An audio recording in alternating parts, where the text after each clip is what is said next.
From her humble beginning in 1970 to this last decade of the 20th century, Valleydale Baptist Church has sought to be found faithful.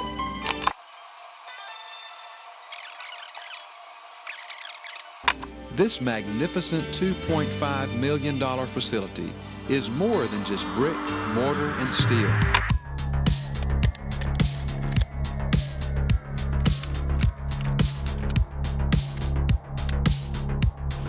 Well, this is beautiful, isn't it? There's nothing like a cool mountain stream. You can be a part of any church, but at Valleydale, the church is a part of you.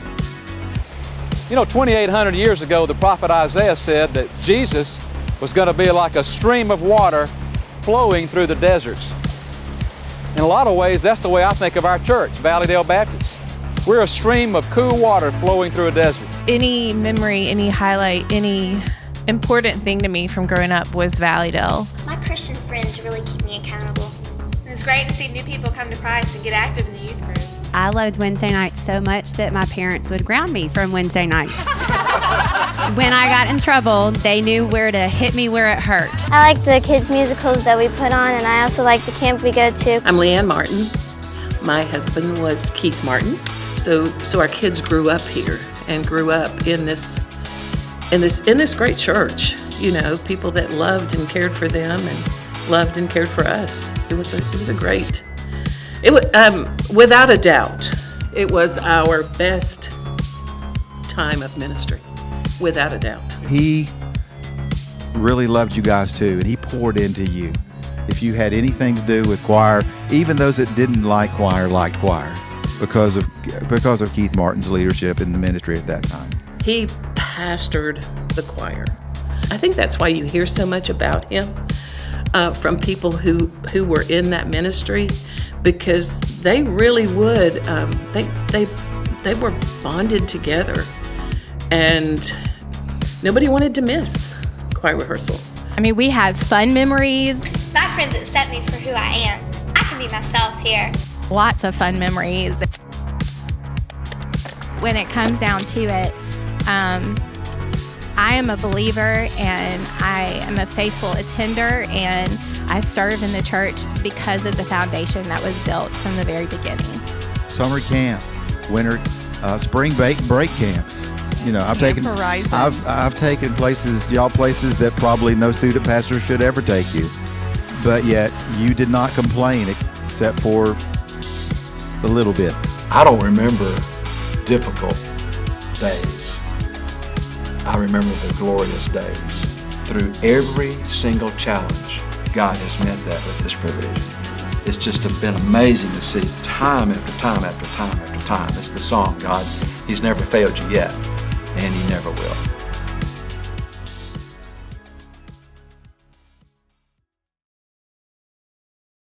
I'm Leanne Martin. My husband was Keith Martin. We served at Valleydale from 1993, 30 years ago, this year, to 2003. Good 10 years. Who was the illustrious Keith Martin? Well, he was a musician, he was a pastor, he was a friend. He was a mentor. I still run into people, when we're with the company, when we're out at conferences, I still have music ministers come to me, usually in tears, and say, you have no idea how he helped me. You know, I went into his office one time and I said, tell me 5 things that I need to know to be a good worship pastor. And he was like, and I still utilize all those things. And, you know, I never knew he was doing any of that because I was home raising kids or directing a drama team, which was also raising kids. So, well said. What brought you and Keith to Valleydale in the first place? Well, we were serving in Mobile at a great church down there, the church that is now Redemption Church. We were actually at, had been there for 7 years. And I mean, you know, those of us in ministry know when God is loosening the roots, and we could feel it, but we didn't know what was next. So Calvin called and talked to Keith, and we made the decision to come up and just visit. Well, in fact, it's really interesting. When he first got the call, I was here working on a women's conference with a group of women, Dayspring women, and I actually found the church. The worship center was in process of being built. And I found the church and just sat in the back parking lot and just prayed. And I was like, God, is this our next church? I don't know. So we hadn't even talked to the church yet, but there was still that connection. But the interesting fact is, the day we came to visit was on a Thursday, the day before the historic winter storm of '93. It was my first introduction to James Spann. So we actually got, we didn't get caught. We saw that it was coming, but we lived in Mobile, so snow, And even we went to school at Sanford, so you guys don't get a lot of snow. But the next day, Calvin said, we met them for breakfast, and he said, we got to get you out of here. And sure enough, by the time we got back to Mobile, we left, and by the time we got back to Mobile, Birmingham had 6 inches of snow in 3 hours. And then it just kept snowing. So anyway, but that's kind of our mile marker of knowing when we actually first were introduced to the church. But seeing everything and realizing the potential and just you saw there was potential, but did you have any idea that it would grow? Oh no. Keith was talented. He knew how to inspire people. So the music ministries that we'd been a part of, they always grew, and because of his music knowledge, he drew people. But no, we had no idea, or the things that even just being in Birmingham, the doors that would open of unusual things. So it was a busy 10 years. And when we moved here, Josh was 6 and Bethany was 3 and 7. So, so they were growing during those 10 years. So when we left, Josh was about to go into his junior year of high school. So our kids grew up here and grew up in this great church. People that loved and cared for them and loved and cared for us. It was a great. Without a doubt. Now that I'm 65 and can look back and say this, it was our best time of ministry, without a doubt. It's got to feel a little bit weird saying those words, and I'm like looking back. You'll get there, Bubba. Well, I know. I'm trying. I'm in training. That's right. I'm trying to learn it now. Study well and give lots to your return. Do that. I will. I'll do my best. I'm curious. This is really for me, but this is a hard question. Did Keith have a greatest passion musically? Yeah, Keith was a choral guy. No question. All about choir. Yeah. Talk about that. Talk Well, about passion. and it wasn't just have a great choir that sounds good. He pastored the choir. That's part of who he was. As these people were his friends, and I think that's why you hear so much about him from people who were in that ministry, because they really would. They were bonded together, and nobody wanted to miss choir rehearsal. He did, his own devotional time at the end, and they prayed, which, again, I'm sure you do too, because I think that's the beauty of, and it's not choir or no choir, I go to a church now that doesn't have a choir, and I love it. It's the community of faith that is built. Paul and I first drove up here from Montgomery to have an interview with the pastor search team. Our first impressions were kind of a rural area and kind of a smaller church. We had been a part of a little bit larger church in Montgomery where I was associate pastor. But in coming on staff, the church was in a rural but growing area. And in fact, when we came here in 1984, I had later discovered a census from 1980. There were only 6,000 people in a 5-mile radius around the church. So for those that have come In the 90s and 2000s, that's really hard to imagine, but 6,000 people. And, but we saw great potential, largely because of Frank Godfrey, who was on the pastor search committee, who helped me understand at that time the River Chase Galleria was under construction and helped us see the potential for what ended up being fairly explosive growth in the 80s and 90s. So my first few memories, I mean, obviously the first several years are probably, I don't remember, but I remember Chris Morgan was one of my teachers, I mean, I guess in the nursery, and she always, to this day, will tell me that when she kept me in the nursery, I was quiet and I never said anything, and if y'all know me, that is not what you would describe me as. And she said that one day after, I don't know, a long time, she said, I just said merrily, merrily. And I'm sure we must have sung row, row, row your boat or something, but she said that was the first thing you ever said to me. And since then, she has called me merrily, merrily. Every time she sees me, anytime she comments on my Facebook posts, that is my name to her. So I think that is such a fun story because she's still here and, we get to see her all the time. Another thing that stands out is in 89, maybe the late 80s, we had a Christmas party open house where the entire church was invited to our house after church one Sunday, and I think you guys had it divided by last names or somehow y'all had something where not everybody showed up at the same time, but that was so fun, like having everybody in our house and getting to talk to people, and I guess we just had snacks and punch and just hung out and socialized for a while, but that was a fun thing. And then later, I can remember being used as sermon illustrations a lot. I had a lot.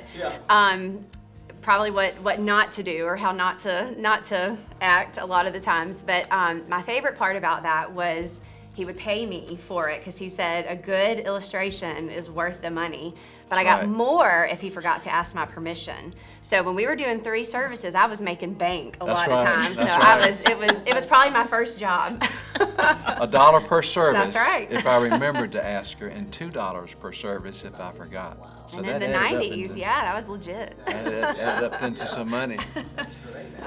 But she was just 3 months old when we moved here, and Hillary, our older daughter, was 3 years old. So it's the only church they knew until they went to college. So that was a great privilege for a pastoring family to have our kids grow up in the same church, because so many pastors move around and their kids have to get adjusted to a different church. And so it was a real blessing of the Lord they got to grow up in the same church all their growing up years. Definitely. That's great. Any church, just like any family or any person, has ups and downs. But I can honestly say, and Paula will join me in saying this, that I don't remember difficult days. I remember the glorious days. And God has not just erased challenges from my mind, I'm not suggesting that, but that through every single challenge, whether it was a staff need or needing to build a building or needing funds to build that building or needing to stretch and to a budget for the next year that was a 20% increase over the previous year, whether it was wondering if we're going to have to lay off staff because we were told by the bank, if you don't make the payment, we're going to make you lay off staff. Every single challenge, God has met that with His provision. And it's trust in the Lord with all your heart. Lean not upon your own understanding. In all your ways acknowledge Him, and He will direct your paths. So it's just been amazing to see time after time after time after time. It's the song, God, He's never failed you yet, and He never will. I'm Sandy Estes Phelps. We came here, I believe, in 1992. My family, we were baptized as a family, all of us together. Alyssa's dad married Matt and I at the old campus. Valleydale, like any memory, any highlight, any important thing to me from growing up was Valleydale. And to be honest, it was Eddie. I know he doesn't want me to say that, but even still, so many years later, when I walk in now on a Sunday morning and see him, I'm so excited because he was such a important part of my life. Him and Mary always welcoming us into their home. Wednesday nights, I mean, it wasn't even, we didn't wait for an invitation. We all went to the McBroom house after Wednesday night church. We did not have cell phones then, so we then all waited in line at the landline to call our parents and beg for 30 more minutes at the McBroom house. Those are some of the best memories, being at y'all's house and just knowing that we were always welcome to come there. Anything we needed, anything we wanted to do, we were always welcome at that house. And so, yeah, this youth ministry was such a big part of my life, probably the most important part of growing up. And so, yeah, I'm thankful for the McBrooms. I'm thankful that my parents are still here. Like, to still go to church with my parents is important to me, and I'm thankful for that. I have a son who I cannot believe is going into high school this year. So, like Michael said, seeing him volunteer last week at VBS, and he had so much fun, already misses the children he worked with, loved every second of it. To know that I guess I've kind of passed that torch you were talking about, Krista, to my son, and then my daughter, who's also in the youth group. It's really cool to see it kind of come full circle now that my kids are in the youth group that really kind of made me who I am and have given me these lifelong friendships like the one sitting right next to me. So my name's Lacey Cortez Simpson. I think we came to Valleydale in '88. Been here a really long time. I was baptized in this church at a very young age. Calvin Kelly baptized me. So Valleydale holds a very special place in my heart. And there is not a single memory, I think, of my childhood that doesn't involve something from Valleydale. And specifically the youth ministry. And Eddie and Mary they played an integral part in that and shaping me as an adult. And like Michael said, we are involved because our parents were involved. And we laugh because, I always liked my parents. Like, I never went through that stage where I was like, oh, I don't want to be around them. I liked my parents. They were extremely involved in my life, at school and at church.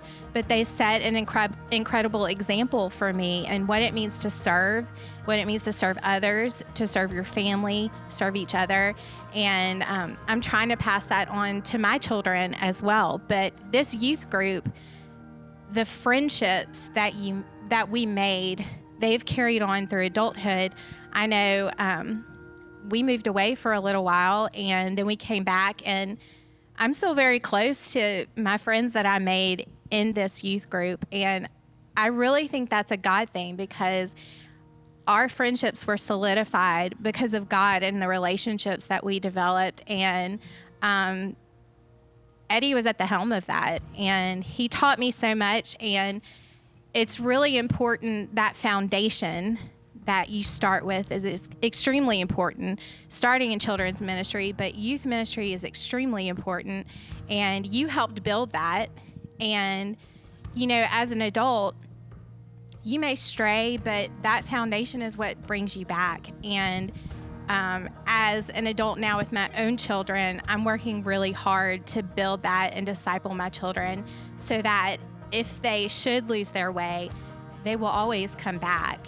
And we have fun memories and lots of fun memories and silliness and everything, but when it comes down to it, I am a believer and I am a faithful attender, and I serve in the church because of the foundation that was built from the very beginning.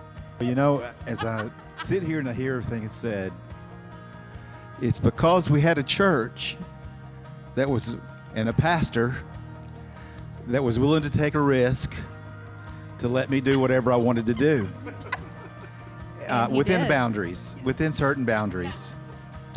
But we had a church that allowed us to develop a ministry to be able to give students experiences that they could pour into other people. And I remember several times when we would go places, when I would take y'all places, if you went on a trip with me, that I had other students from other student groups come up that wanted to be like you. But that was because of what Jesus was doing in your lives. And you influenced students that you probably never know that you did. But just looking at the things, all the memories, one thing came into my mind was bus trips, bus rides, hours and hours and hours on bus rides, because we would go to Wisconsin. Of course, I think, did we fly up there? No, we flew to Canada. We flew to Canada. So, yes, I don't know what made me think I could take 90-something people to Canada. So we only lost one, I think. Yeah, no.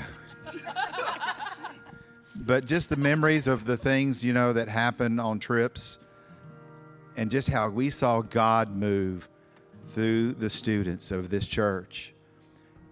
And again, I echo the parents that were involved in going on the trips. We couldn't have done it. You know, I've been doing student ministry for 45 years. And I still call youth workers and tell them thank you, because it's not about us. It's about what God wants to do through us. And that's what we've seen happen through the students that are on the stage here, and hundreds of other students that have come through the ministry of this church over the years. And so I think so many times of the memories of the things. I remember particularly when we would do the prayer walks, when we took the team up to Vancouver. And for the first time, some of us saw the lostness that a person can truly be with no hope, and realizing that unless someone tells them about Jesus, they will never hear. So you guys, yes, there's a legacy there,